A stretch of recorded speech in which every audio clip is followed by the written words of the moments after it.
Hello everyone, ಎಲ್ಲರಿಗೂ ನಮಸ್ಕಾರ. Once again welcome back to our channel. So ಇವತ್ತಿನ ವಿಡಿಯೋದಲ್ಲಿ ನಾನು ಸೆಕೆಂಡ್ PUC ಬಿಸ್ನೆಸ್ ಸ್ಟಡಿ ಸಿಲೆಬಸನ್ನು ಡಿಸ್ಕಸ್ ಮಾಡ್ತಾ ಇದ್ದೀನಿ.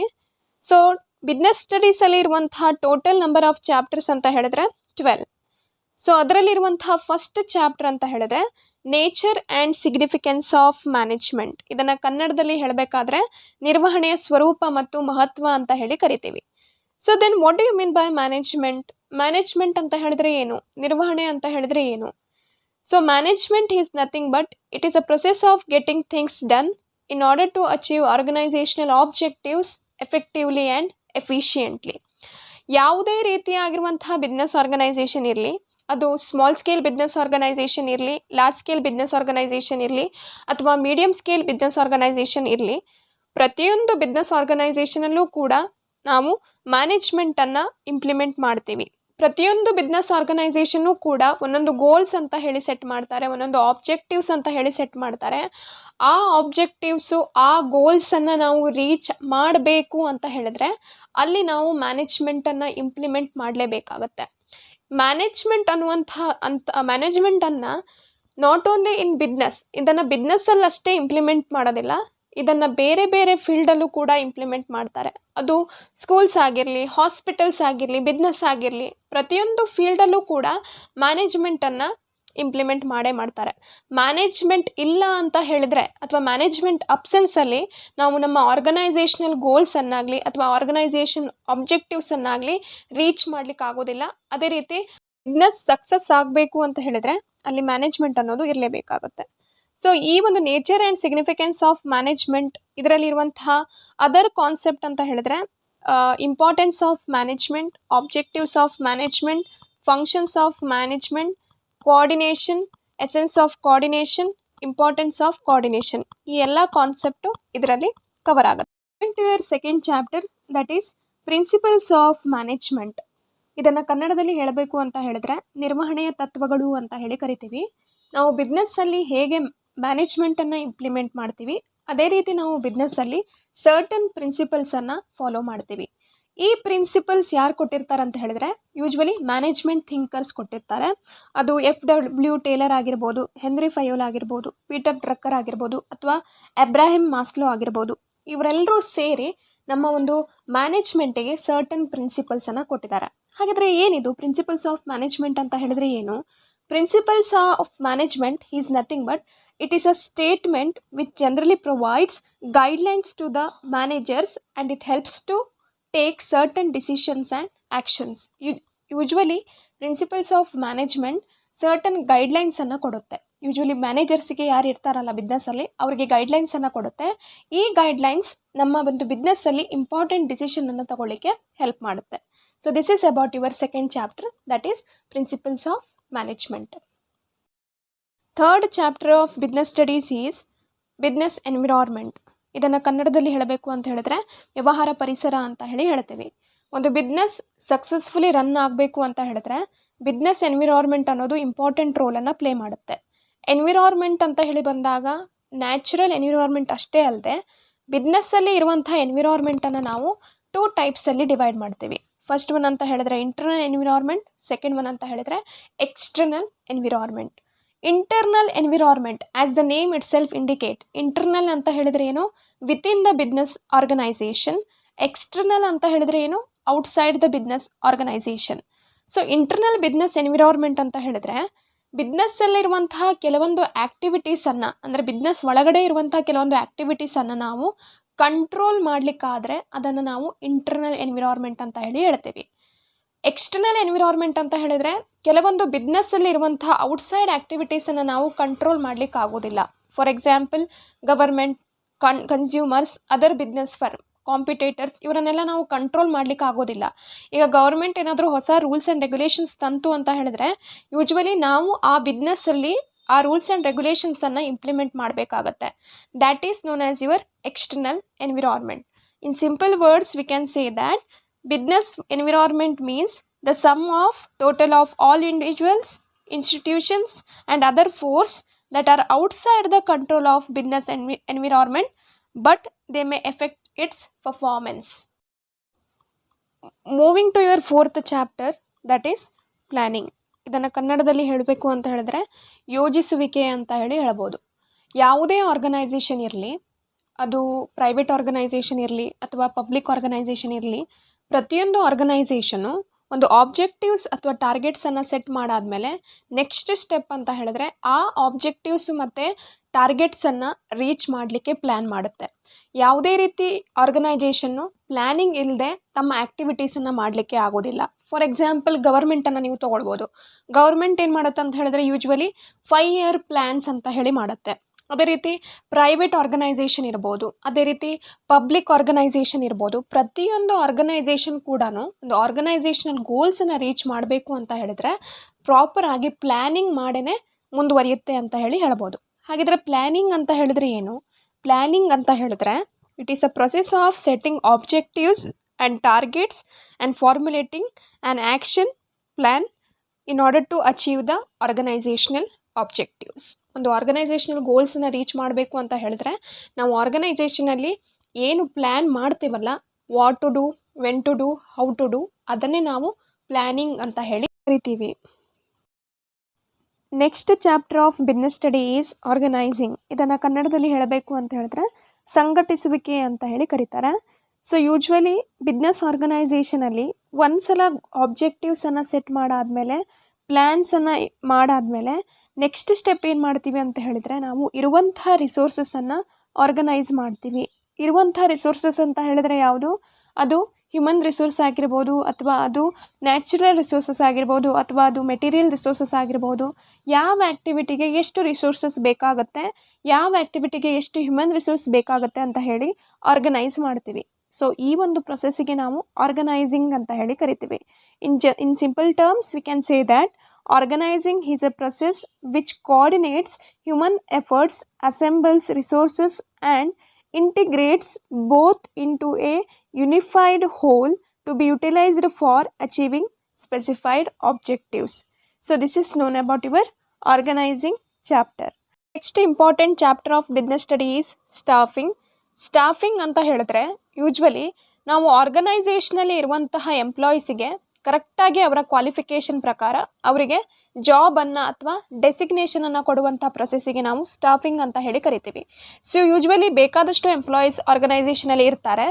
ಅವರಿಗೆ ಬೇಕಾಗುವಂಥ, ಅವರಿಗೆ ಸೂಟ್ ಆಗುವಂಥ ಜಾಬನ್ನು ನಾವು ಕೊಡಬೇಕಾಗತ್ತೆ.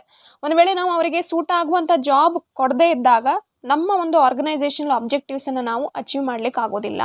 ಯೂಶ್ವಲಿ ಈ ಸ್ಟಾಫಿಂಗ್ ಪ್ರೊಸೆಸ್ಸಲ್ಲಿ ರಿಕ್ರೂಟ್ಮೆಂಟ್ ಇರುತ್ತೆ, ಸೆಲೆಕ್ಷನ್ ಇರುತ್ತೆ, placement, training, promotion, performance appraisal and development of work force, ಈ ರೀತಿ ಬೇರೆ ಬೇರೆ ಆ್ಯಕ್ಟಿವಿಟೀಸು ಈ ಸ್ಟಾಫಿಂಗ್ ಫಂಕ್ಷನಲ್ಲಿ ಇರುತ್ತೆ. Next important chapter of business studies that is directing. So ಕನ್ನಡದಲ್ಲಿ ಇದನ್ನು ನಾವು ನಿರ್ದೇಶಿಸುವಿಕೆ ಅಂತ ಹೇಳ್ತೀವಿ.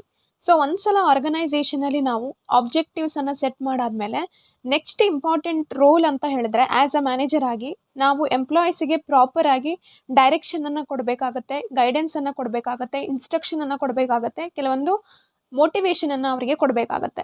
ಅಂದಾಗ ಮಾತ್ರ ಒಂದು ಆರ್ಗನೈಸೇಷನಲ್ ಆ್ಯಕ್ಟಿವಿಟಿ ಸ್ಮೂತಾಗಿ ರನ್ ಆಗುತ್ತೆ. ಅದೇ ರೀತಿ ನಾವು ಆರ್ಗನೈಸೇಷನಲ್ ಆಬ್ಜೆಕ್ಟಿವ್ಸನ್ನಾಗಲಿ ಅಥವಾ ಆರ್ಗನೈಸೇಷನನ್ನು ಗೋಲ್ಸ್ನನ್ನಾಗಲಿ ಈಸಿಯಾಗಿ ರೀಚ್ ಮಾಡಬಹುದು. So directing is nothing but it is a process of instructing, guiding, counseling, motivating and leading the people in the organization to achieve its objectives. Moving to your next chapter number 8 that is controlling. ಇದನ್ನು ಕನ್ನಡದಲ್ಲಿ ಹೇಳಬೇಕು ಅಂತ ಹೇಳಿದ್ರೆ ನಿಯಂತ್ರಿಸುವಿಕೆ ಅಂತ ಹೇಳ್ತೀವಿ. So usually ಒಂದು ಆರ್ಗನೈಸೇಷನನ್ನು ನಾವು establish ಮಾಡಾದಮೇಲೆ ಅಲ್ಲಿರುವಂತಹ ಬಿಸ್ನೆಸ್ ಮ್ಯಾನೇಜರು ಪ್ರತಿಯೊಂದು ಲೆವೆಲ್ಸಲ್ಲೂ ಕೂಡ ಕಂಟ್ರೋಲ್ ಮಾಡಬೇಕಾಗತ್ತೆ. ಕಂಟ್ರೋಲಿಂಗ್ ಅಂತ ಹೇಳಿದರೆ ಏನು? ಕಂಟ್ರೋಲಿಂಗ್ ಅಂತ ಹೇಳಿದರೆ ಸ್ಟ್ರಿಕ್ಟಾಗಿ ಲೀಡ್ ಮಾಡೋದಲ್ಲ, ಗ್ರೂಪನ್ನು ಲೀಡ್ ಮಾಡೋದಲ್ಲ, ಅಥವಾ ಟೀಮನ್ನು ಲೀಡ್ ಮಾಡೋದಲ್ಲ. ಕಂಟ್ರೋಲಿಂಗ್ ಅಂತ ಹೇಳಿದ್ರೆ ಸ್ಟ್ಯಾಂಡರ್ಡ್ ಪರ್ಫಾರ್ಮೆನ್ಸ್ ಅಂತ ನಾವು ಆರ್ಗನೈಸೇಷನಲ್ಲಿ ಸೆಟ್ ಮಾಡಿರ್ತೀವಿ. ಅದೇ ರೀತಿ ನಾವು ಆ್ಯಕ್ಚುಲಾಗಿ ಬಿಸ್ನೆಸ್ಸಲ್ಲಿ ಪರ್ಫಾರ್ಮೆನ್ಸ್ ಮಾಡ್ತಾ ಇರ್ತೀವಿ. ನಮ್ಮ ಆ್ಯಕ್ಚುಯಲ್ ಪರ್ಫಾರ್ಮೆನ್ಸನ್ನು ನಾವು ಸ್ಟ್ಯಾಂಡರ್ಡ್ ಪರ್ಫಾರ್ಮೆನ್ಸ್ ಜೊತೆಗೆ ಕಂಪೇರ್ ಮಾಡಿದಾಗ ಅಲ್ಲಿ ಏನಾದರೂ ಒಂದು ಡಿಫ್ರೆನ್ಸ್ ಏನಾದರೂ ಕಂಡು ಬಂತಂತ ಹೇಳಿದ್ರೆ ಆ ಪ್ರಾಬ್ಲಮನ್ನು ಸಾಲ್ವ್ ಮಾಡಲಿಕ್ಕೆ ಕರೆಕ್ಟಿವ್ ಆ್ಯಕ್ಷನನ್ನು ತಗೊಳ್ಳುವಂಥ ಪ್ರೊಸೆಸ್ಸಿಗೆ ನಾವು ಕಂಟ್ರೋಲಿಂಗ್ ಅಂತ ಕರಿತೀವಿ. ಇನ್ short we can say that Controlling is nothing but comparison of actual performance with the standard performance. If suppose our actual performance is not reaching the standard performance, at that time to solve that problem we are going to take corrective action. ಈ ಒಂದು ಪ್ರೊಸೆಸ್ಸಿಗೆ ನಾವು controlling ಅಂತ ಹೇಳಿ ಕರಿತೀವಿ. Next chapter of business study is chapter number 9 the financial management. ಇದನ್ನು ಕನ್ನಡದಲ್ಲಿ ನಾವು ಹಣಕಾಸಿನ ನಿರ್ವಹಣೆ ಅಂತ ಹೇಳಿ ಹೇಳ್ತೀವಿ. As the name itself indicate, financial management. ಒಂದು ಬಿಸ್ನೆಸ್ಸನ್ನು ನಾವು ಎಸ್ಟಾಬ್ಲಿಷ್ ಮಾಡ್ತಾ ಇದ್ದೀವಿ ಅಂತ ಹೇಳಿದ್ರೆ ಪ್ರತಿಯೊಂದು ಆ್ಯಕ್ಟಿವಿಟಿಗೂ ಕೂಡ ನಮಗೆ ಫೈನಾನ್ಸ್ ಅನ್ನೋದು ಬೇಕಾಗುತ್ತೆ. ಒಂದು ಬಿಸ್ನೆಸ್ಸನ್ನು ಎಕ್ಸ್ಪಾಂಡ್ ಮಾಡಲಿಕ್ಕಾಗಿರ್ಬೋದು, ಅಥವಾ ಅದನ್ನು ಮಾಡರ್ನೈಸ್ ಮಾಡಲಿಕ್ಕಾಗಿರ್ಬೋದು, ಅಥವಾ ಒಂದು ಎಸ್ಟಾಬ್ಲಿಷ್ ಮಾಡಲಿಕ್ಕಾಗಿರ್ಬೋದು, ಪ್ರತಿಯೊಂದು ಆ್ಯಕ್ಟಿವಿಟೀಸಲ್ಲೂ ಕೂಡ ಫೈನಾನ್ಸ್ ಅನ್ನೋದು ಇದ್ದೇ ಇರುತ್ತೆ. ಯೂಶ್ವಲಿ ಫೈನಾನ್ಸ್ ಇಲ್ಲದೆ ನಾವು ಏನನ್ನೂ ಮಾಡಲಿಕ್ಕಾಗೋದಿಲ್ಲ. ಈಗ ಫಾರ್ ಎಕ್ಸಾಂಪಲ್ ಬಿಸ್ನೆಸ್ಸಲ್ಲಿ ಯಾವುದೇ ರೀತಿಯಾದಂತಹ ಕಾಸ್ಟ್ ಬಂತು. ಕಾಸ್ಟ್ ಅಂತ ಹೇಳಿದ್ರೆ ಏನು, ಎಂಪ್ಲಾಯೀಸಿಗೆ ಒಂದು ಸ್ಯಾಲ್ರಿ ಕೊಡೋದಾಗಿರಲಿ, ಅಥವಾ ಬಿಲ್ಸನ್ನು ಪೇ ಮಾಡೋದಾಗಿರಲಿ, ಅಥವಾ ಹೊಸ ಮಷಿನರಿಯನ್ನು ತಗೊಳ್ಳೋದಾಗಿರಲಿ, ಇಂತಹ ಆ್ಯಕ್ಟಿವಿಟೀಸ್ ಬಂತು ಅಂತ ಹೇಳಿದ್ರೆ, ಇಂಥ ಕಾಸ್ಟ್ ಬಂತು ಅಂತ ಹೇಳಿದ್ರೆ ಡೆಫಿನೆಟ್ಲಿ ನಾವು ಅಲ್ಲಿ ಫೈನಾನ್ಸ್ ಅನ್ನೋದು ಕೊಡಬೇಕಾಗತ್ತೆ. ಫೈನಾನ್ಸ್ ಇಲ್ಲ, ಪ್ರಾಫಿಟ್ ಇಲ್ಲ ಅಂತ ಹೇಳಿದ್ರೆ ನಾವು ಬಿಸ್ನೆಸ್ಸನ್ನು ರನ್ ಮಾಡಲಿಕ್ಕೆ ಆಗೋದಿಲ್ಲ. ಸೊ ಈ ಒಂದು ಚಾಪ್ಟ್ರಲ್ಲಿ ನಿಮಗೆ ಫೈನಾನ್ಷಿಯಲ್ ಮ್ಯಾನೇಜ್ಮೆಂಟ್ ಹೇಗೆ ಮಾಡಬೇಕು ಅನ್ನೋದ್ರ ಬಗ್ಗೆ ಡೀಪಾಗಿ ಡಿಸ್ಕ್ರಿಪ್ಷನನ್ನು ಕೊಟ್ಟಿದ್ದಾರೆ ಅಂತ ಹೇಳಿ ಹೇಳ್ಬೋದು. ನೀವು ಯಾವುದೇ ಚಾಪ್ಟರ್ಸನ್ನು ಕಲಿಬೇಕಾದ್ರೆ ಫಸ್ಟ್ ನೀವೇನು ಮಾಡ್ತೀರಾ ಅಂತ ಹೇಳಿದ್ರೆ, ಚಾಪ್ಟರಿನ ಒಂದು ಇಂಟ್ರೊಡಕ್ಷನ್ ಇಲ್ಲದೆ ಡೈರೆಕ್ಟಾಗಿ ನೀವು ಚಾಪ್ಟರ್ಸ್ ವೈಸ್ ಏನು ಮಾಡ್ತಾ ಹೋಗ್ತೀರಾ ಅಂತ ಹೇಳಿದ್ರೆ ಓದ್ತಾ ಹೋಗ್ತೀನಿ. That is not at all useful. First ನೀವು ಯಾವುದೇ ಸಬ್ಜೆಕ್ಟ್ ಇರಲಿ, ಅಕೌಂಟೆನ್ಸಿ ಇರಲಿ, ಸ್ಟ್ಯಾಟ್ ಇರಲಿ, ಅಥವಾ ಬಿಸ್ನೆಸ್ ಇರಲಿ, ಎಕನಾಮಿಕ್ಸ್ ಇರಲಿ, ಫಸ್ಟ್ ನೀವು ಚಾಪ್ಟರ್ ಇಂಟ್ರೊಡಕ್ಷನ್ ಬಗ್ಗೆ ಸ್ಟಡಿ ಮಾಡಬೇಕಾಗತ್ತೆ. ಒಂದ್ಸಲ ನಿಮಗೆ ಚಾಪ್ಟರ್ ಇಂಟ್ರೊಡಕ್ಷನ್ ಗೊತ್ತಾಯಿತು, ಯಾವ ಚಾಪ್ಟರ್ ಹೇಗೆ ಹೇಳುತ್ತೆ, ಏನು ಹೇಳುತ್ತೆ, ಅದ್ರ ಮೋಟೋ ಏನು ಅಂತ ಹೇಳಿ ಗೊತ್ತಾಯ್ತು ಅಂತ ಹೇಳಿದ್ರೆ ನೆಕ್ಸ್ಟ್ ನೀವೇನು ಮಾಡ್ತಾ ಹೋಗ್ತೀರಾ ಅಂತ ಹೇಳಿದ್ರೆ ಈಸಿಯಾಗಿ ನೆಕ್ಸ್ಟ್ ಚಾಪ್ಟರ್ನ, ಅಂದರೆ ಚಾಪ್ಟರ್ ವೈಸ್ ನೀವು ಚೆನ್ನಾಗಿ ಕಾನ್ಸೆಪ್ಟನ್ನು ತಿಳ್ಕೊಳ್ತಾ ಹೋಗ್ತೀರಾ. So next moving to next chapter ಯಾವುದಂತ ಹೇಳಿದ್ರೆ chapter number 10 that is financial market. ಇದನ್ನು ನಾವು ಹಣಕಾಸಿನ ಮಾರುಕಟ್ಟೆ ಅಂತ ಹೇಳಿ ಕನ್ನಡದಲ್ಲಿ ಹೇಳ್ತೀವಿ. ಸೊ ಫೈನಾನ್ಷಿಯಲ್ ಮಾರ್ಕೆಟ್ ಅಂತ ಹೇಳಿದ ಕೂಡಲೇ ನಾವು ಇಮಿಡಿಯೇಟಾಗಿ ನಮ್ಮ ಪಾಯಿಂಟು ನಮ್ಮ ತಲೆಯಲ್ಲಿ ಬರೋದಂತ ಹೇಳಿದ್ರೆ ಶೇರ್ ಮಾರ್ಕೆಟ್. ಯೂಶ್ವಲಿ ನಾವೇನು ಮಾಡ್ತಾ ಇರ್ತೀವಿ ಅಂದರೆ ಆರ್ಗನೈಸೇಷನಲ್ಲಿ ಪ್ರಾಫಿಟನ್ನು ಅರ್ನ್ ಮಾಡ್ತಾ ಇದ್ದರೆ ಅದನ್ನು ನಾವು ಮೊಬಲೈಸ್ ಮಾಡಬೇಕಾಗತ್ತೆ. ಫಂಡ್ಸನ್ನು ಒಂದೇ ಕಡೆ ಇಟ್ಕೊಂಡು, ಈಗ ಬಿಸ್ನೆಸ್ಸಲ್ಲಿ ಕ್ರೋಸ್ ಟುಗೆದರ್ ಪ್ರಾಫಿಟ್ ಬಂತು ಅಂತ ಹೇಳಿದ್ರೆ ಒಂದೇ ಕಡೆ ಇಟ್ಕೊಂಡ್ರೆ ಅದರಿಂದ ಮತ್ತೆ ನಮಗೆ ಪ್ರಾಫಿಟ್ ಬರೋದಿಲ್ಲ. ಆ ಬಂದಂತಹ ಪ್ರಾಫಿಟಲ್ಲಿ ಇನ್ನೂ ಹೆಚ್ಚು ಪ್ರಾಫಿಟ್ ಇನ್ಕ್ರೀಸ್ ಆಗಬೇಕು ಅಂತ ಹೇಳಿದ್ರೆ ನಾವು ಆ ಫಂಡನ್ನು ಬೇರೆ ಬೇರೆ ಕಡೆ ನಾವು ಇನ್ವೆಸ್ಟ್ಮೆಂಟ್ ಮಾಡಬೇಕಾಗತ್ತೆ. ಎಲ್ಲಿ ಇನ್ವೆಸ್ಟ್ಮೆಂಟ್ ಮಾಡ್ತೀರಿ? ಶೇರ್ ಮಾರ್ಕೆಟ್ ಆಗಿರ್ಬೋದು, ಅಥವಾ ಬೇರೆ ಕಡೆ ಆಗಿರ್ಬೋದು. ಇವೆಲ್ಲ ಮಾರ್ಕೆಟಲ್ಲಿ ನೀವು ನಿಮ್ಮ ಇನ್ವೆಸ್ಟ್ಮೆಂಟನ್ನು ಮಾಡಿದಾಗ ಅಲ್ಲೂ ಕೂಡ ನೀವು ಹೆಚ್ಚು ಅರ್ನ್ ಮಾಡಬಹುದು ಅಂತ ಹೇಳಿ ಹೇಳ್ಬೋದು. So in short we can say that financial market is a market for the creation and exchange of financial asset. Financial asset includes your shares, debentures and bonds. Moving to your next chapter that is marketing. ಇದನ್ನು ಕನ್ನಡದಲ್ಲಿ ಹೇಳಬೇಕು ಅಂದರೆ ನಾವು ಮಾರಾಟ ಪ್ರಕ್ರಿಯೆ ಅಂತ ಹೇಳಿ ಹೇಳ್ತೀವಿ. ಈಗ ಯೂಶ್ವಲಿ ನಾವು ಒಂದು ಬಿಸ್ನೆಸ್ಸನ್ನು ಎಸ್ಟಾಬ್ಲಿಷ್ ಮಾಡ್ತೀವಿ, ಅಥವಾ ಫಾರ್ ಎಕ್ಸಾಂಪಲ್ ರಿತಿಕಾ ಅನ್ನೋಳು ಒಂದು ಬಿಸ್ನೆಸ್ಸನ್ನು ಎಸ್ಟಾಬ್ಲಿಷ್ ಮಾಡ್ತಾ ಇದ್ದಾಳೆ. ಈಗ ಬಿಸ್ನೆಸ್ಸನ್ನು ಎಸ್ಟಾಬ್ಲಿಷ್ ಮಾಡಾದಮೇಲೆ ಅವಳು ಅಲ್ಲಿ ಪ್ರಾಡಕ್ಟನ್ನು ಪ್ರೊಡ್ಯೂಸ್ ಮಾಡ್ತಾ ಇದ್ದಾಳೆ. ಆ ಪ್ರಾಡಕ್ಟನ್ನು ಹೇಗೆ ಪ್ರೊಡ್ಯೂಸ್ ಮಾಡ್ತಿದ್ದಾಳೆ ಅಂತ ಹೇಳಿದ್ರೆ according to customer needs, wants, demands. ನಿಮಗೆಲ್ಲರಿಗೂ ಕೂಡ ಗೊತ್ತಿರಬೇಕು, day by day customer needs change ಆಗುತ್ತೆ, ಡಿಮಾಂಡ್ಸ್ ಚೇಂಜ್ ಆಗುತ್ತೆ, ವಾಂಟ್ಸ್ ಚೇಂಜ್ ಆಗುತ್ತೆ. ನಾವು ಮಾರ್ಕೆಟ್ ರಿಸರ್ಚನ್ನು ಮಾಡಿ ಆಮೇಲೆ ನಾವೇನು ಮಾಡಬೇಕಾಗತ್ತೆ ಅಂತ ಹೇಳಿದ್ರೆ ಪ್ರಾಡಕ್ಟನ್ನು ಪ್ರೊಡ್ಯೂಸ್ ಮಾಡಬೇಕಾಗತ್ತೆ. ಈಗ ಕಸ್ಟಮರ್ಸಿಗೆ ಯಾವ ರೀತಿ ಪ್ರಾಡಕ್ಟ್ಸ್ ಬೇಕಾಗುತ್ತೆ, ಕಸ್ಟಮರ್ ಟೇಸ್ಟ್ ಹೇಗಿದೆ ಅನ್ನುವಂಥದ್ದನ್ನು ಅನಾಲಿಸಿಸ್ ಮಾಡಿ ನಾವು ಪ್ರಾಡಕ್ಟನ್ನು ಪ್ರೊಡ್ಯೂಸ್ ಮಾಡಬೇಕು. ಈಗ ರಿತಿಕಾ ಅನ್ನೋಳು ಪ್ರಾಡಕ್ಟನ್ನು ಪ್ರೊಡ್ಯೂಸ್ ಮಾಡ್ತಿದ್ದಾಳೆ. ಆನ್ ದ ಅದರ್ ಹ್ಯಾಂಡ್ ಯಾರಿರ್ತಾರೆ ಅಂತ ಹೇಳಿದ್ರೆ ಸಿಂಧು ಅನ್ನೋಳು ಇರ್ತಾಳೆ. ಅವಳು ಕೂಡ ಏನು ಮಾಡ್ತಿರ್ತಾಳೆ ಅಂತ ಹೇಳಿದ್ರೆ ಪ್ರಾಡಕ್ಟನ್ನು ಪ್ರೊಡ್ಯೂಸ್ ಮಾಡ್ತಿರ್ತಾರೆ. ಇಬ್ಬರು ಜನ ಕಾಂಪಿಟೇಟರ್ಸ್ ಇರ್ತಾರೆ. ಇಬ್ಬರು ಜನರ ಮೇನ್ ಗೋಲ್ ಏನಿರುತ್ತೆ ಅಂತ ಹೇಳಿದ್ರೆ ಕಸ್ಟಮರ್ಸ್ ಇರ್ತಾರೆ. ಈಗ ರಿತಿಕಾ ಅನ್ನೋಳು ತನ್ನ ಪ್ರಾಡಕ್ಟ್ಸನ್ನು ಫೇಮಸ್ ಮಾಡಬೇಕು ಅಂತ ಹೇಳಿದ್ರೆ ಅವಳು ಬೇರೆ ಬೇರೆ ರೀತಿಯಾಗಿರುವಂತಹ ಮಾರ್ಕೆಟಿಂಗ್ ಆ್ಯಕ್ಟಿವಿಟೀಸನ್ನು ಅವಳು ತೊಗೊಳ್ಬೇಕಾಗತ್ತೆ, ಕಂಡಕ್ಟ್ ಮಾಡಬೇಕಾಗತ್ತೆ. ಅದೇ ರೀತಿ ಸಿಂಧು ಅನ್ನೋಳು ತನ್ನ ಒಂದು ಪ್ರಾಡಕ್ಟ್ಸನ್ನು ಪ್ರಮೋಟ್ ಮಾಡಬೇಕು ಅಂತ ಹೇಳಿದ್ರೆ ಬೇರೆ ಬೇರೆ ಆ್ಯಕ್ಟಿವಿಟೀಸನ್ನು ಅವಳು ಕನ್ಸಿಡರ್ ಮಾಡಬೇಕಾಗತ್ತೆ. ಅಂದಾಗ ಮಾತ್ರ ಅವರ ಒಂದು ಪ್ರಾಡಕ್ಟು ಮಾರ್ಕೆಟಲ್ಲಿ ಸೇಲ್ ಆಗುತ್ತೆ, ಕಸ್ಟಮರ್ ಅವರ ಪ್ರಾಡಕ್ಟನ್ನು ಬೈ ಮಾಡ್ತಾರೆ. ಈ ಒಂದು ಪ್ರೊಸೆಸ್ಸಿಗೆ ನಾವು ಮಾರ್ಕೆಟಿಂಗ್ ಆ್ಯಕ್ಟಿವಿಟಿ ಅಂತ ಹೇಳಿ ಹೇಳ್ತೀವಿ. In simple term we can say that marketing is nothing but it is one of the process where by people exchange goods and services for money or something of value to them. So that is known as your marketing. Next chapter of business study is consumer protection. ಇದನ್ನು ನಾವು ಕನ್ನಡದಲ್ಲಿ ಗ್ರಾಹಕರ ರಕ್ಷಣೆ ಅಂತ ಹೇಳ್ಬೋದು. ಈಗ ನಾವು ಒಂದು ಬಿಸ್ನೆಸ್ಸನ್ನು ಎಸ್ಟಾಬ್ಲಿಷ್ ಮಾಡ್ತಾ ಇದ್ದೀವಿ ಅಂತ ಹೇಳಿದ್ರೆ ಕನ್ಸ್ಯೂಮರ್ಸ್ ಅನ್ನೋರು ಅಲ್ಲಿ ಇಂಪಾರ್ಟೆಂಟ್ ರೋಲನ್ನು ಪ್ಲೇ ಮಾಡ್ತಾರೆ. ಕನ್ಸ್ಯೂಮರ್ಸ್ ಇಲ್ಲ ಅಂತ ಹೇಳಿದ್ರೆ ನಮ್ಮ ಬಿಸ್ನೆಸ್ ರನ್ ಆಗ್ಲಿಕ್ಕೆ ಸಾಧ್ಯನೇ ಇಲ್ಲ, ಪ್ರಾಫಿಟನ್ನು ಅರ್ನ್ ಮಾಡ್ಲಿಕ್ಕೆ ಆಗೋದೇ ಇಲ್ಲ. ಆದರೆ ಈಗಿನ ಕಾಲದಲ್ಲಿ ಹೇಗಾಗಿದೆ ಅಂತ ಹೇಳಿದ್ರೆ ಡೈರೆಕ್ಟ್ಲಿ ಆಗಿರಲಿ ಅಥವಾ ಇಂಡೈರೆಕ್ಟ್ಲಿ ಆಗಿರಲಿ ಕನ್ಸ್ಯೂಮರ್ಸಿನ ಇಂಟ್ರೆಸ್ಟ್ ಅನ್ನೋದು ಪ್ರೊಟೆಕ್ಟ್ ಆಗ್ತಾ ಇಲ್ಲ. ಅವ್ರ ಮೇಲೆ ನಾವು ಅನ್ಫೇರ್ ಟ್ರೇಡ್ ಪ್ರಾಕ್ಟೀಸಸನ್ನು ಮಾಡ್ತಾ ಇದ್ದೀವಿ. ಸೊ ಅವ್ರಿಗೆ ಯಾವುದೇ ರೀತಿಯಾಗಿರುವಂತಹ ಲೀಗಲ್ ಪ್ಲ್ಯಾಟ್ಫಾರ್ಮ್ ಸಿಗ್ತಾ ಇಲ್ಲ. ಸೊ ಈ ಒಂದು ಚಾಪ್ಟ್ರಲ್ಲಿ ನಾವು ಕನ್ಸ್ಯೂಮರ್ಸಿನ ಇಂಟ್ರೆಸ್ಟನ್ನು ಯಾವ ರೀತಿ ಪ್ರೊಟೆಕ್ಟ್ ಮಾಡ್ಬೋದು, ಅವರಿಗೆ ಯಾವ್ಯಾವ ರೀತಿ ಲೀಗಲ್ ಪ್ಲ್ಯಾಟ್ಫಾರ್ಮ್ ಇದೆ ಅನ್ನೋದನ್ನು ನಾವು ಡಿಸ್ಕಸ್ ಮಾಡ್ತಾ ಇದ್ದೀವಿ. So this is your last chapter. Total number of chapters ಅಂತ ಹೇಳಿದ್ರೆ 12 ಇದೆ.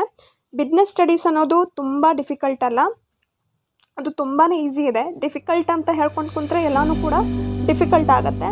ಫಸ್ಟ್ ನೀವು ಯಾವುದೇ ಥಿಯರಿ ಸಬ್ಜೆಕ್ಟ್ ಇರಲಿ, ಫಸ್ಟ್ ನೀವು ಕಾನ್ಸೆಪ್ಟನ್ನು ಅಂಡರ್ಸ್ಟ್ಯಾಂಡ್ ಮಾಡ್ಕೊಳ್ಬೇಕು. ಕಾನ್ಸೆಪ್ಟನ್ನು ಅಂಡರ್ಸ್ಟ್ಯಾಂಡ್ ಮಾಡ್ಕೊಂಡ್ರಿ ಅಂತ ಹೇಳಿದ್ರೆ ಸಬ್ಜೆಕ್ಟ್ ಕೂಡ ನಿಮಗೆ ಈಸಿ ಆಗುತ್ತೆ. ನಿಮಗೆ ಏನಾದರೂ ಕ್ವೇರೀಸ್ ಇದ್ದರೆ ಕಮೆಂಟ್ ಬಾಕ್ಸಲ್ಲಿ ಹಾಕಿ. ಒಂದು ವೇಳೆ ನಿಮಗೆ ಈ ವಿಡಿಯೋ ಇಷ್ಟ ಆದರೆ ಇದನ್ನು ಲೈಕ್ ಮಾಡಿ, ನಿಮ್ಮ ಫ್ರೆಂಡ್ಸಿಗೂ ಕೂಡ ಶೇರ್ ಮಾಡಿ. ಅದೇ ರೀತಿ ನಮ್ಮ ಚಾನಲನ್ನು ಸಬ್ಸ್ಕ್ರೈಬ್ ಆಗೋದನ್ನು ಮಾತ್ರ ಮರಿಬೇಡಿ. Thank you once again.